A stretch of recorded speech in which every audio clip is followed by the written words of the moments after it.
instructional designers. Sorry, I just got a notification, which, distraction, at the Office of Digital Education at the University of Colorado.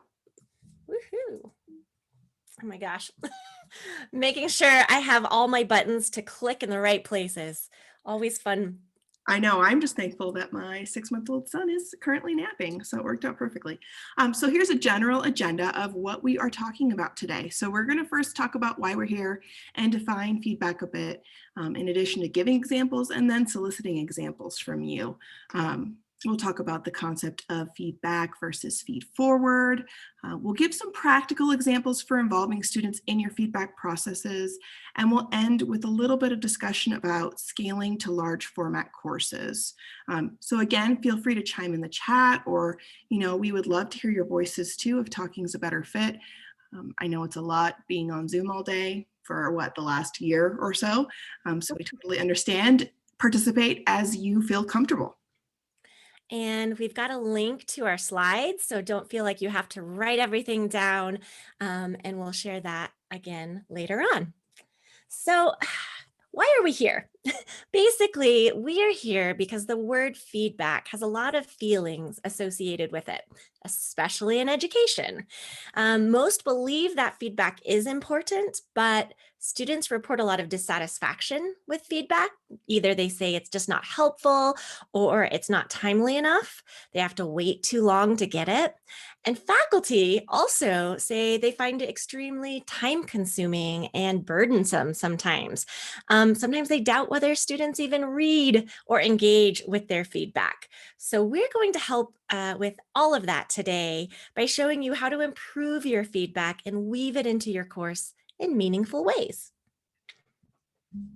So let's start by defining feedback. It's usually talked about as a set of processes. So it's about the learner making sense of performance-related information to promote their learning. And I like that quote I shared before because it says, "There is no failure, there's only feedback." That reminds me that it should be active and it should be interactive. It's not one and done. It's a learning opportunity. So some important things to note moving forward in today's discussion is that students absolutely should be active participants in the feedback process. And it's also worth remembering that the educator may not be directly involved in all types of feedback. Faculty are still important because, among many reasons, we know that you can help students experience, gain the experience and ability to learn what we call feedback literacy. Like, what do we do with the feedback? What is feedback literacy? So we think of this from a social constructivist point of view. If learners are to consciously influence future actions, the performance information needs to stimulate a sort of inner dialogue where the learners are actively decoding information about what the feedback they receive. They're internalizing it. They're comparing it to some of their own work, past or maybe future. And they need to make judgments about its quality and ultimately ultimately they need to, I'm getting all the little notifications everywhere too about people being admitted. I don't know why it's extra nervous or distracting today, because we always have these and it's just extra distracting. I think because we called it out. So to make sense of what you learn, we need to understand it so we can act upon it for future improvements. And the trick is really helping students to see what to do with some of the feedback that they're getting. So it might be gaining just an appreciation for the different purposes of different types of feedback. And it's certainly going to take a shift from a teacher-centered modality to a learner-centered one. So moving on. So the purpose of feedback. I'm cutting. Sorry, you're right. My screen is doing weird things today. I'm not seeing where I'm at. Yeah, it's fine. So, kind of building on what Alexis is talking about, feedback is always, almost always going to depend on the design of your course and really the corresponding assessments that advance student learning. So we want to take a few minutes and chat about the purpose of feedback in your course or the courses that you work on. You can type in the chat or feel free to chime in. So again, what is the purpose of feedback in your course or courses?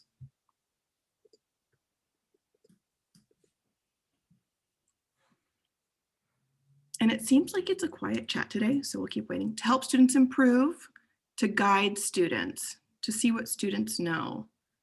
Okay.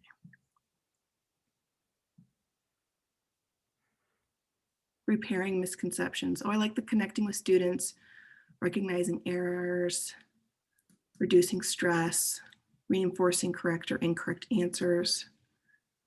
Okay, so seeing them across the journey of the course, right?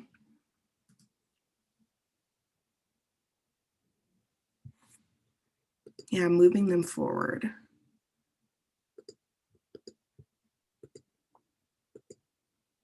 To help students be as good needs to be. Yes, I like that. Seeing work and learning as a process, right? It's not just the end of the journey. So a lot of like the similar vein here I'm seeing. Yeah. New teaching. So feedback on your own performance and what you're doing.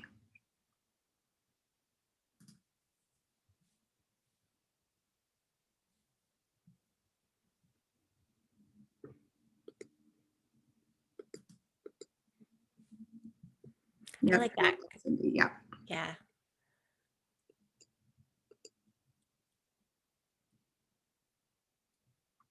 Clarifying instructions. Yes, I worked with a faculty member once who solicited feedback from her students, and she had asked, well, how did you find it was like a certain writing resource? How did you find it? And she meant, when she asked that question, she meant like, what did you think of it? And a lot of her students were like, I found it in Canvas, our learning management system, which just, she was like, oh, this is my New York way of talking. So yeah, Diane, clarifying instructions. Yeah, it's super helpful. Well, I think we've got a lot of good feedback, a lot of good input, Alexis. I think we can keep moving. Sounds good. So, as some of you have already expressed, there are a lot of potential impacts of feedback, but I don't want to go too much further without mentioning the dreaded G word, grades. Now, grades don't tell the whole story, and there was a study in the early 2000s out of the University of Michigan that found 80% of students coordinate their personal value and determination about learning and their success and their confidence within a subject to the actual grade that they earn in the class. And that makes me really sad. It makes me really frustrated thinking that students are basing their own worth and ability to learn based on a grade. So by shifting the outcome of the learning process to a feedback-oriented system rather than a grade-dependent system, students are more likely to focus on growth and potential, just rather than their ability to master a task on the first attempt. There's a lot of talk about the value of ungrading or going gradeless.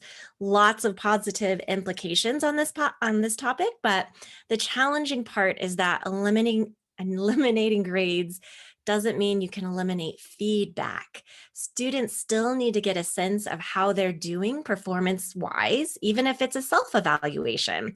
So we also know that the impact of feedback may be delayed, so you might not see the direct effects that it has. And the impact could also be very unintentional instead of intentional. It's not always the expected results that we want or could predict when we give students feedback. Okay, and now let's talk about what works generally, right? So again, you can talk or you can type in the chat. So let's start with least effective. What would you say generally are the least effective forms or types of feedback?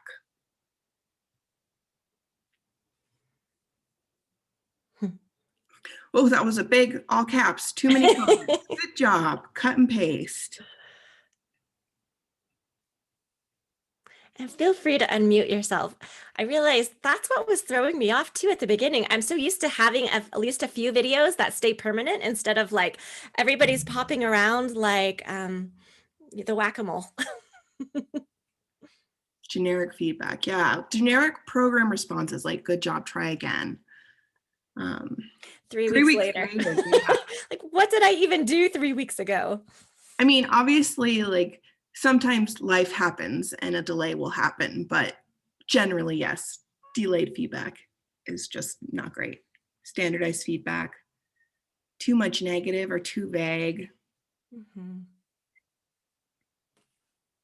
So I think too, there might have been hinted at like showing incorrect versus correct answers without like a contextualized response, and realize my window is like casting a glow on me. Like saying someone's got it right or wrong versus, well, yes, you helped your patient, versus, oh no, the prescription that you gave them ended up killing them because it was too much morphine or whatever. Consequences, yep, that's a good way to put it. I think also too, least effective types of feedback is when students aren't, given a chance to reuse kind of what they've learned or kind of iterate on that. So moving forward, what would be some examples of the most effective feedback? Things that are really, generally you find that works.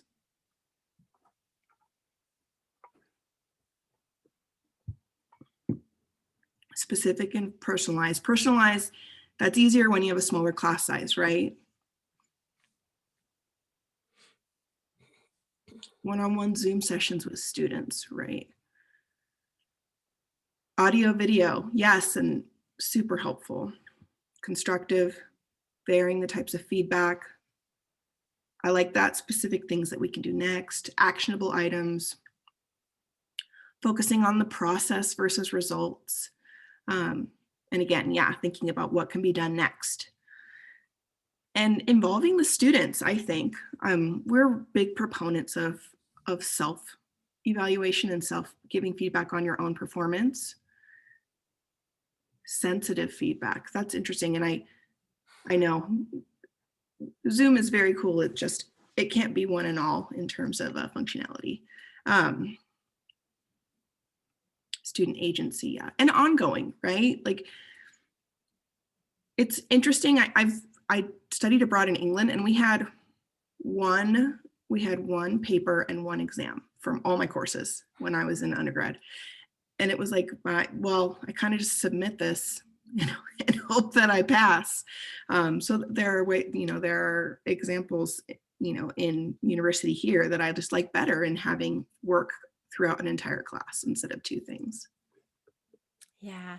And I like it when I can almost be just have a conversation with students around the choices they made on an assignment or a task. And getting to, praise them for what I think is pretty awesome, learn from them, and see where they're maybe still struggling or have questions. So it feels like that nice back and forth, kind of like, yeah, Sasha mentions it, an ongoing dialogue. And sometimes it's just like your LMS might make it hard, right? I've worked with faculty that say, oh, my students didn't even know how to get to the feedback. Like they couldn't see my notes. So yeah, definitely things to think about. Great. So instead of, before we move on to the idea of some newer ways to think about it, I think it's worth mentioning that we've got a lot of traditional feedback approaches that are really hard habits to break.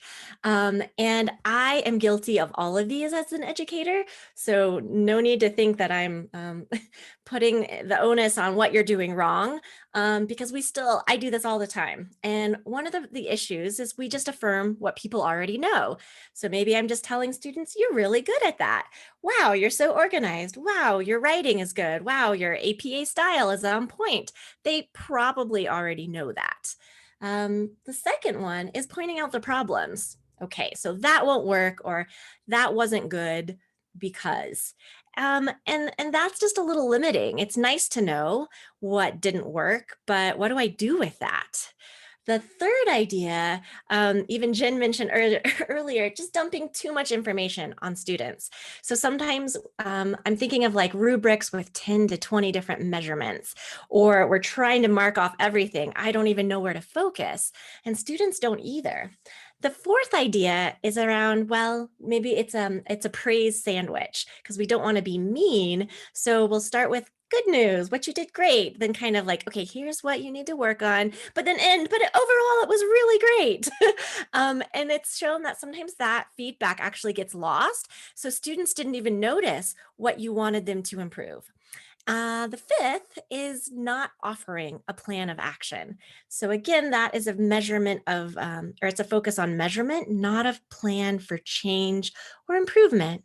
And this last one, when it comes from the top down, we often think that the feedback has to come from the instructor, but peer feedback can be really meaningful too. It doesn't mean it teaches them everything, but it can be another valuable perspective.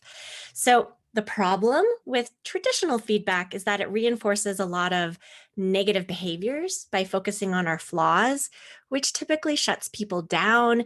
And then it feels really stressful and threatening. And then we're not as open to learning, growing, trying new things. So instead, what we like to propose is a more feed forward approach. Feed forward is all about growth mindset. It's the idea that you can't change what happened in the past, but you can improve future performance. This approach is much more positive and doesn't try to focus on fixing everything because students won't remember it anyways. It's a lot about changing the tone of your feedback and focusing on improving the future, not thinking about the mistakes of the past. It's also worth remembering that humans do feel very uncomfortable giving feedback. And so we either bury it or we aren't clear enough. And when our focus is more on improvement and problem solving, that creates a more positive intent. And that takes some of the discomfort and defensive-ness out of it. I've also found that asking questions from more of an appreciative inquiry lens can be really impactful for getting to sort of the student mindset and helping them to become more aware of what their areas of growth, what their areas of strength are, and what their opportunities are for improvement. So feed forward. Our next point, these are some common problems that we hear about, and we wanted to brainstorm a little with all of you on how to maybe suggest some solutions.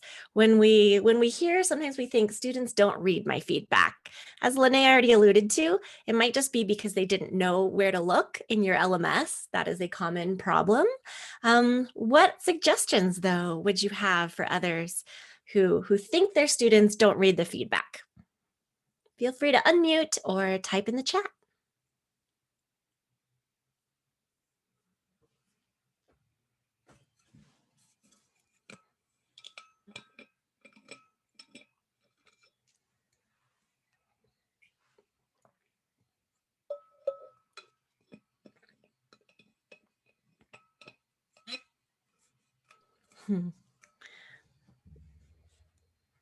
Yeah, I like some of these suggestions about reusing the feedback. So using it for future iterations, or actually responding to it, making that more of a conversation. Yep, allow students to redo work for better grades.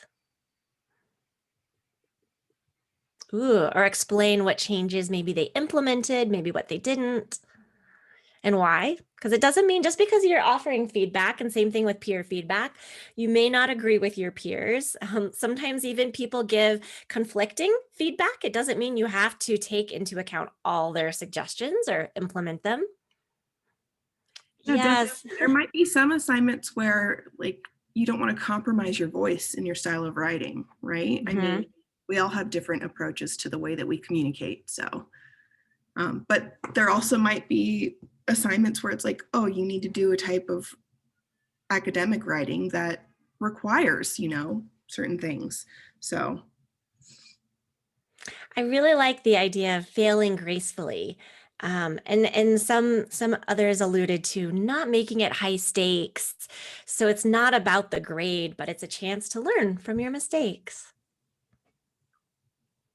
Let's see, how are we doing on time? Everything got covered up. Okay, we're good. We're good. So some of the other ideas. Oh, I have to read this. First attempt at learning. Aw, it's almost encouraging failure. I think I'd want to be your student. And a lot of voice conversations and using video and audio. I love that. So we were thinking of a lot of the same ideas. So part of it is just asking students to incorporate that feedback they get. It could mean somehow they're just making the suggestions for improvement, or somehow maybe they're responding to their thought process on why they did certain things and maybe why they didn't do others. Personalizing that feedback. Of course, it's more meaningful when it is personalized. I also like to ask students what feedback they're looking for, since we know it's just sometimes what's the word? It's not impractical to make feedback on everything, to comment on everything that could be improved.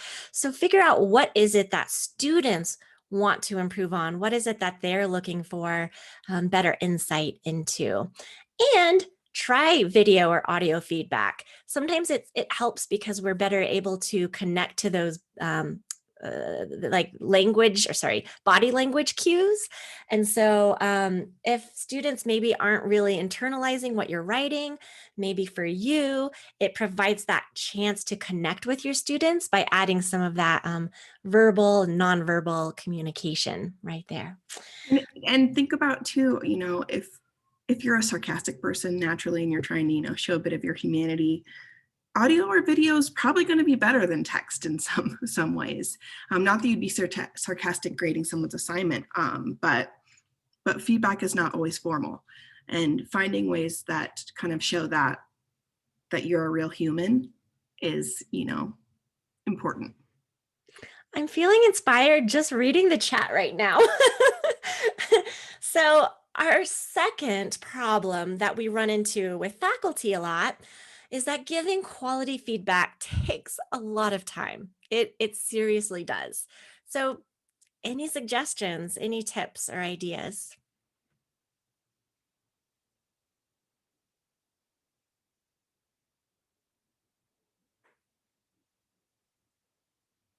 Hmm. Yeah, sometimes you have to limit yourself. Yeah.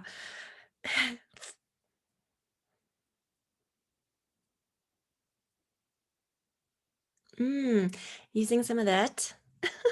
Some rubrics, yes. Sometimes using the LMS as an aid. Oh, yeah. I like what Christine wrote about using a rubric, but then focus on the comments, because I don't think automated feedback can be the end all be all. Oh, yeah. Bang for your buck ideas. And one-on-one meetings. I mean, I know sometimes those can be time consuming, but sometimes I really like the one-on-ones because I find them more meaningful. And sometimes I think we get more accomplished than when I'm trying to type out all my ideas too.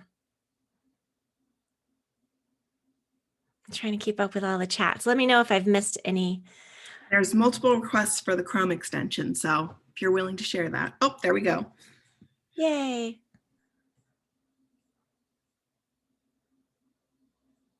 I'm writing something generic to reuse and personalized.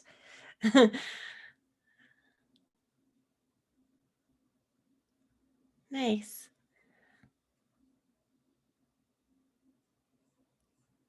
I'm going to have to make note of some of these myself.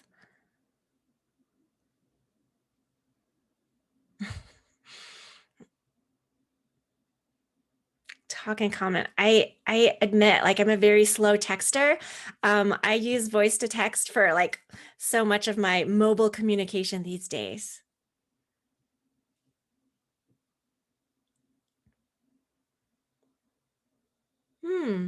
That's an interesting idea about students who say, nope, I don't read feedback. And so just focusing on those who request it. Video comments, feedback can be quicker. Yeah. And even thinking of sometimes the rubric being maybe not elaborate enough. Same thing. I mean, I still use like some of these solutions include a bank of maybe content specific feedback comments. It might be similar comments I'm making, and I'll use those multiple times for either the common issues or errors. I might turn that into group feedback as well, but certainly it can be sort of copy and pasted. And I think that same with automation, like some of these, it can automate the feedback, you know, where you fall into a rubric, you can click a button, but then I really try to focus on some of the more key issues that I see when I'm making my comments. And I also think planning out these time frames, planning that in, not only do I know on my calendar when students are submitting assignments, I block out time when I know I'm going to need to be grading and commenting on those assignments. And I try to space it out with times where students are going to be doing more independent learning, or when students are going to be peer evaluating each other. So they're still getting feedback. And then I kind of plan my time according to how it balances out all around. But some lots of really good ideas. As we all know, teachers are the best. Other designers, teachers, educators, we all have our own tips and tricks. Nice. Yep. Grading schedule. Yeah. And tell me, and let's talk more about the types of rubrics. Lynee asked about analytical rubrics. Did anybody have further thoughts? Lynee is the first one to introduce me to holistic rubrics, which I love.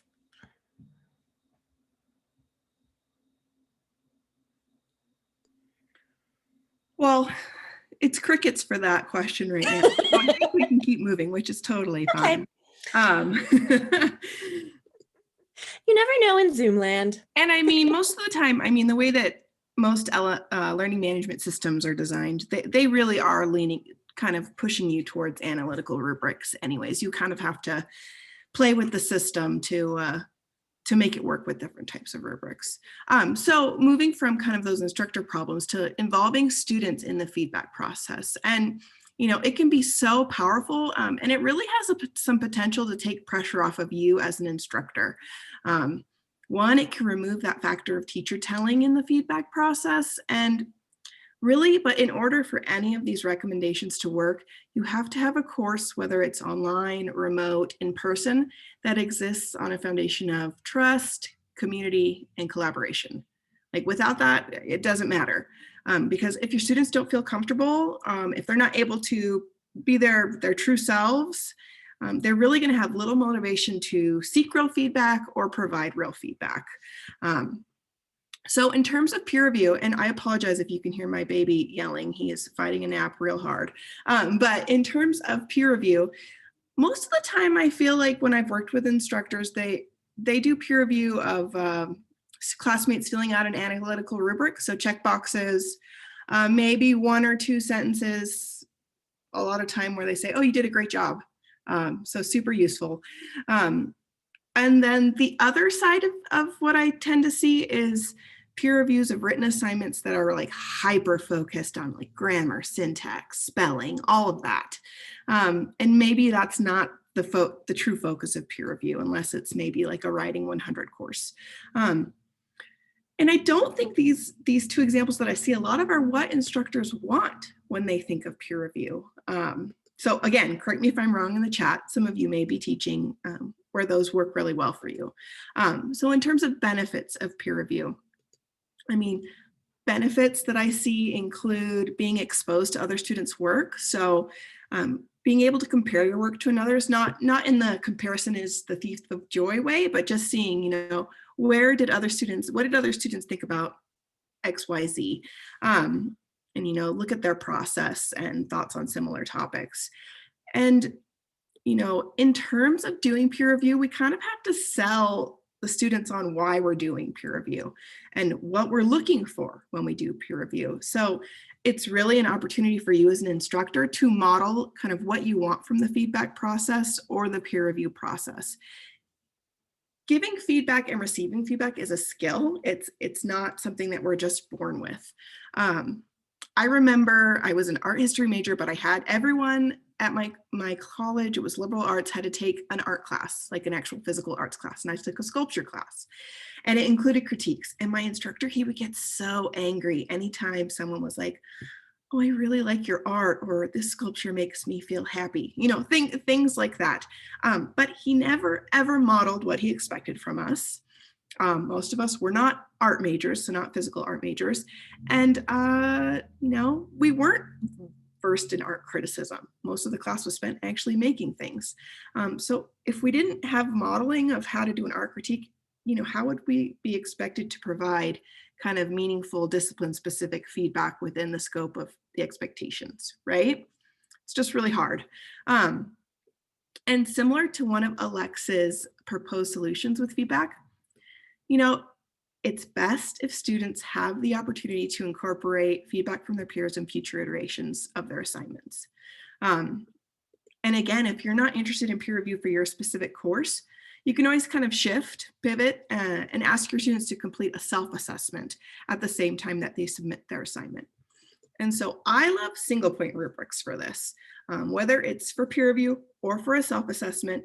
And the reason that I recommend a single point rubric is that you're only providing the criteria for meeting the standard of each area in the rubric. So you're not like an analytical rubric would break down each criteria by performance level, whereas a single point would just give the criteria for meeting that performance. And so if a student or a peer is completing this type of rubric, they would include narrative comments like you do, explaining, how their assignment or their peer's assignment has met, not met, or exceeded each standard.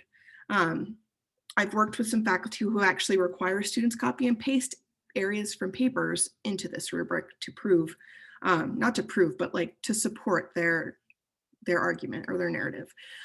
It requires critical thinking. It's very cognitive oriented, and it's really getting us to think about what we did when we did this assignment, not just, oh, well, it's 10 p.m. and it's due at 11:59 and I got to get it done, right? We're really kind of focusing on honing in on what we're doing and why we're doing it.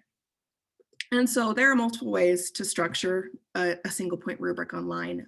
But I think one thing that's important too is it mimics what we do in the real world. I mean, we're staff, but every year we have to do a self-evaluation as a part of our profession. And that's the type of feedback that it's good to get practice because, like I said, it's a skill. We don't inherently know how to do it.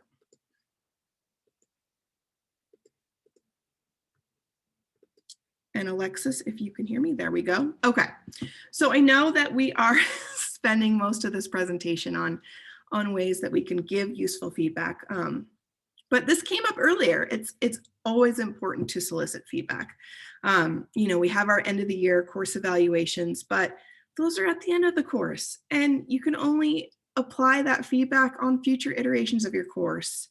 There's no way to improve while you're teaching without soliciting feedback from your students. And you might teach the same subject every single semester, but your students will always change. And most of the time your subject changes a little bit too. We can make generalized recommendations based on research, but like how we said, audio feedback or timeliness. But you can also ask your students, what they want from feedback. It's going to be different every time. And it's always good to see and kind of compare as you progress throughout your career. And then next, we'll just do a little bit of talk about scaling to large format courses. And it's hard, right? Is anyone here, if you're teaching a large format class, go ahead and put in the chat, what the numbers are that you're doing. It is difficult. It doesn't mean that it can't be done. Some of the things that we're going to talk about, you can also make it work for your smaller format classes, but there is research to show that it can help make feedback attainable in really large format classes. So some recommendations include, relying heavily on group assignments as a primary form of assessment in your course. Obviously, keeping in mind it's appropriate for your discipline.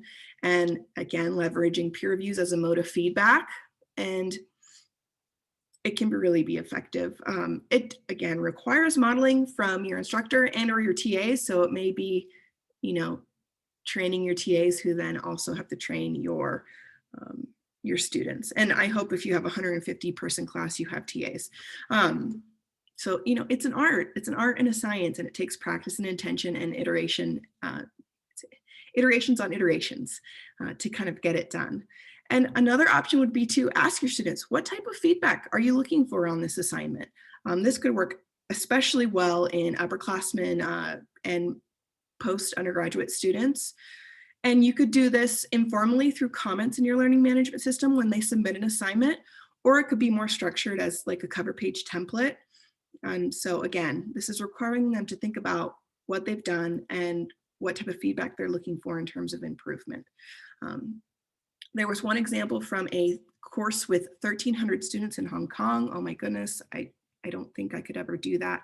But again, leveraging audio and video feedback was a really effective way to scale because we talk faster than we write. I know I do. I talk a mile a minute.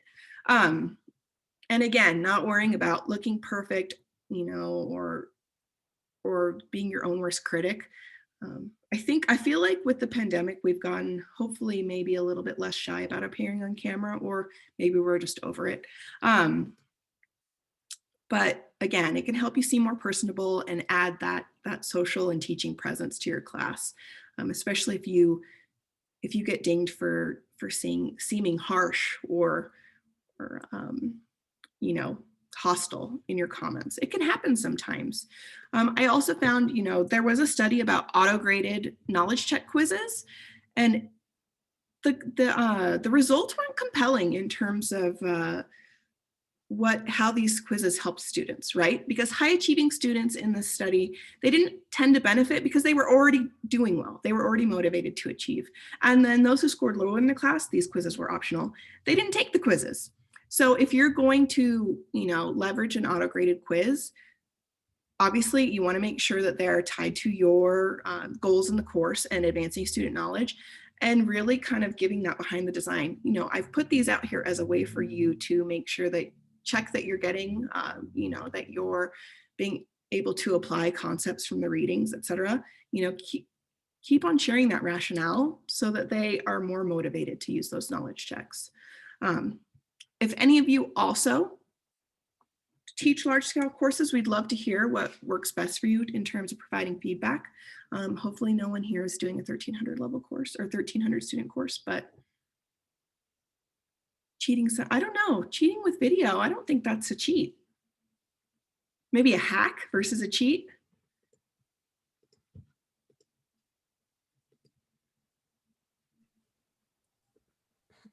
I agree. Yeah, I went to a conference once where one of the instructors was talking about using Flipgrid, and their main kind of pain point with it was that they like to grade with a glass of wine. And they didn't feel comfortable about drinking wine while they were appearing on video with Flipgrid, which I found was pretty funny.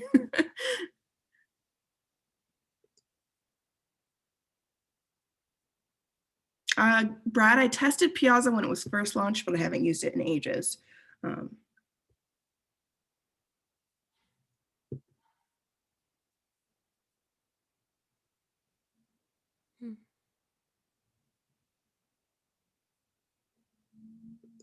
Right, and in terms of tech, like, you do what works for you, right? Like if you're someone who benefits from pushing yourself a little bit to learn new technology, awesome. But otherwise, in terms of peer review, I've seen multiple things. So we use, Canvas is not great. I'll be honest. I don't think Canvas, the setup for peer review, is great. I've had programs where they have students use something like a Google document, and if they're in a group of 4, everyone can put their comments on the same document, which is nice in terms of collating feedback. If they're doing group peer reviews. Now, I've seen people try and do track changes on Microsoft Word. I feel like it's not as intuitive to some students than others, but oh, Moodle seems to have a good peer review option. That's great. And I think are we at 10 minutes around? I think we are.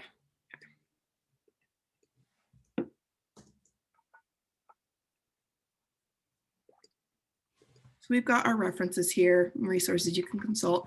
And I'll put that link again in the chat to make sure I copied it right.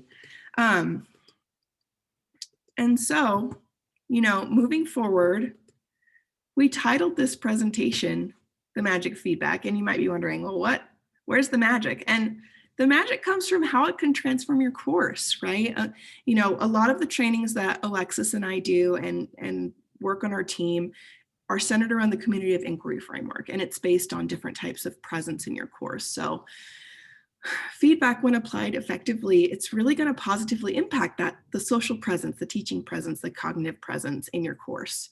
It's all about promoting wisdom over knowledge, and for both you and your students, and inspire students to have a growth mindset and confidence in what they do in your course and how it applies to the real world and to themselves. So it might not be magic in the sense of abracadabra, but it's still pretty magical. And we do have a little bit of time, so we'd love to chat with you more. And we'd love to talk more about feed forward, Jen. I would say it's easier to bounce off of specific examples. That would be great. And audio feedback. So your LMS doesn't have this option. Okay. I would say if you had some sort of, we just do it right in the LMS. So I would also use my phone, honestly, and do a voice note. But it would take a lot of finagling to upload that to the system, I think.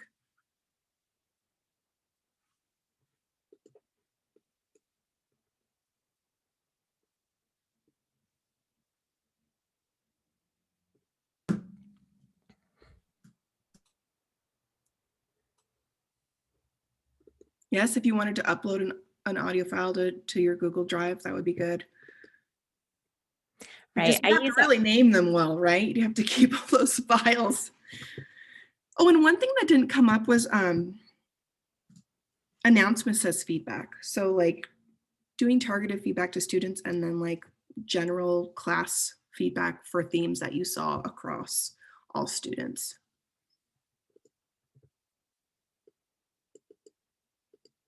Bridge videos as in Canvas Bridge or something else? Oh, sorry, I meant as in kind of doing a debrief or wrapping up of a previous week or topic and then moving into the next topic. And like you said, highlighting things from the previous week that you saw, major things that came out with the students, and then moving into the new topic.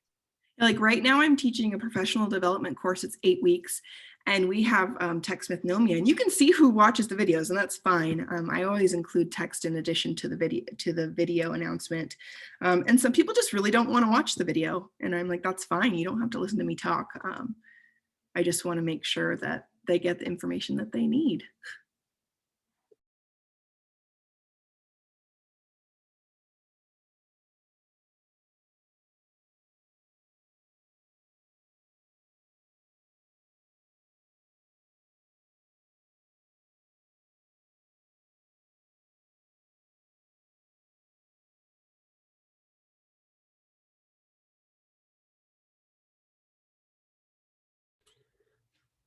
All right, I want to just let everyone know that we do have a hard stop at 2:50. So there's still about 5 minutes left if there are any questions for the presenters, but at 2:50, I'll be closing the session out.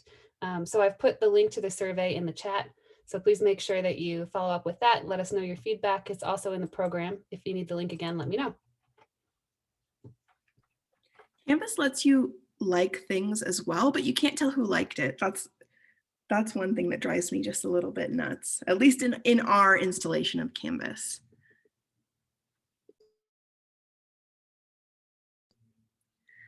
Yes, in terms of accessibility, I tend to provide, if I'm providing a video, I make sure it has captions. I don't typically do audio only feedback. And Canvas actually lets us know or can let us do audio to text as well. So I usually try and just make sure that I have, kind of double ways going so that there's more than one mode to provide that feedback in and share.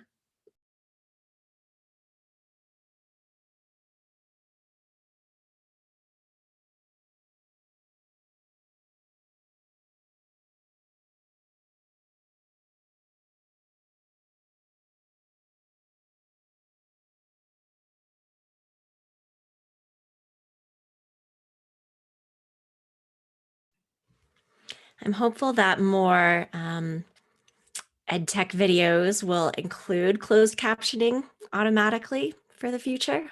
Right, even Instagram just put closed captioning. You have to put the tag in. But yeah, it's I'm happy to see the progress. Still need more.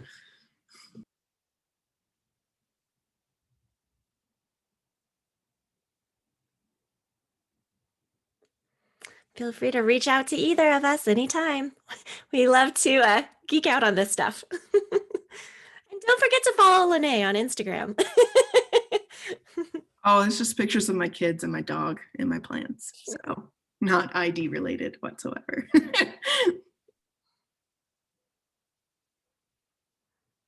Yes, and I agree, Laura. It's sometimes amusing to see what captioning comes up with, but yeah, not always perfect, but definitely a good start. Better than nothing. Right. Imagine how my name gets spelled when I say it out loud. So it's always fun. It's always a fun edit. Awesome. Yes, and please do, Jen.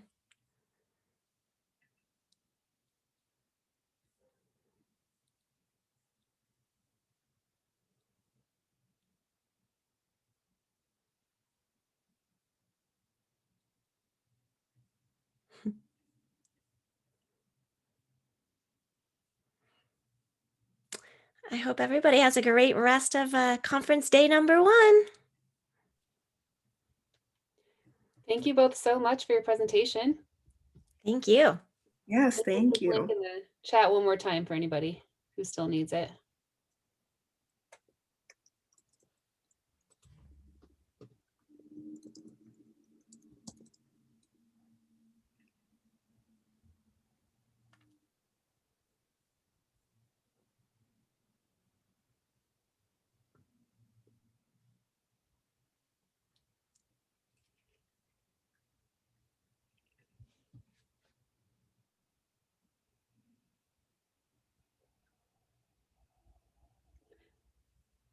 Okay, so I just want you guys to know that at 2:50 I'll be closing it, and I don't want you to think it disappeared somehow. You're fine.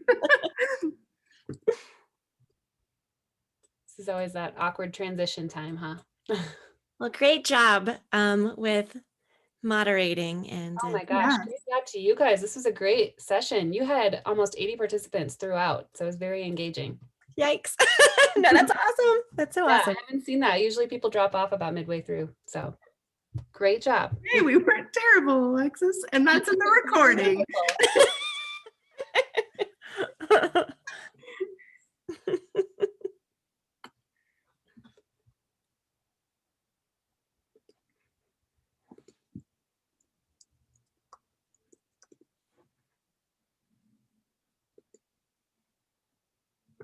Okay, thank you again. I'm closing it out now.